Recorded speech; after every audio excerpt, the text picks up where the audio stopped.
ایک گڈریا مسجد میں نماز پڑھتا تھا، تو گاؤں کے امام مسجد سے اس نے پوچھا کہ سرکار، جو یہ میرے مویشی ہیں بھیڑ اور بکریاں، ان کی چراگاہ دریا کے پار ہے، ہمارے گاؤں میں کوئی ان کے خوراک کا سامان نہیں، تو میں روزانہ جاتا ہوں تو مجھے کشتی کے 2 آنے دینے پڑتے جانے کے، اور 2 آنے دینے پڑتے، تو میرے تو بہت پیسے خرچ ہو جائے۔ بڑے پڑھے لکھے آدمی ہیں، اتنی بڑی بڑی باتیں بتاتے ہیں، آپ مجھے کوئی ایک چیز بتا دیں کہ میرے یہ پیسے بچ جائیں کشتی والے کو جو میں دیتا ہوں۔ مولانا نے سوچا میں اس گڈریے کو کیا سمجھاؤں گا، اس کی سمجھ میں کیا آئے گا، کہا بسم اللہ الرحمن الرحیم کہہ کے اپنے مویشی بھی اور خود بھی دریا میں اتر جایا کر۔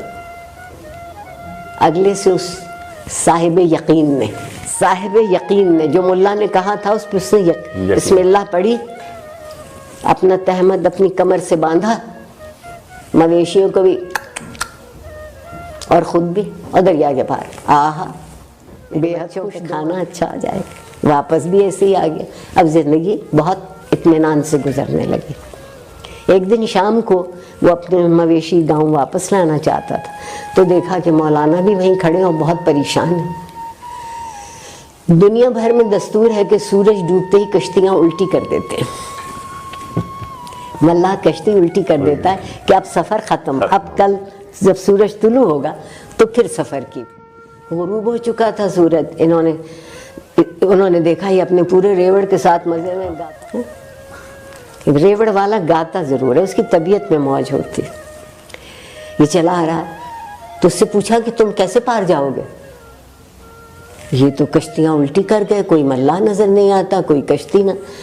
اس نے کہا واہ مولوی صاحب واہ، مجھے تو آپ نے ہی بتایا تھا کہ بسم اللہ پڑھ کے دریا میں خود بھی اتر جانا، مویشی بھی ہو تم پار ہو جاؤ، تو آپ بھی بسم اللہ پڑھیے اور چلیے میرے ساتھ۔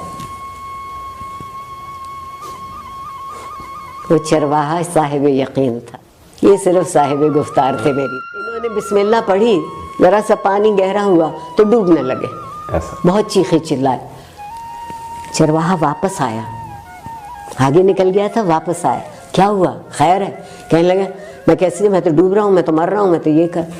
اس نے کہا خیر، اس نے انہیں اٹھایا، اپنے کندھے پر رکھا، اور جب ساحل پہ لا کے کنارے پہ اتارا، کہا مولوی صاحب یہ بسم اللہ تو آپ نے ہی مجھے بتائی تھی، تو آپ سے کیوں نہ دریا پار ہوا؟ انہوں نے کہا کہ جس یقین سے تم پڑھتے ہو وہ میرے پاس کی مشکل حل کرنے کے لیے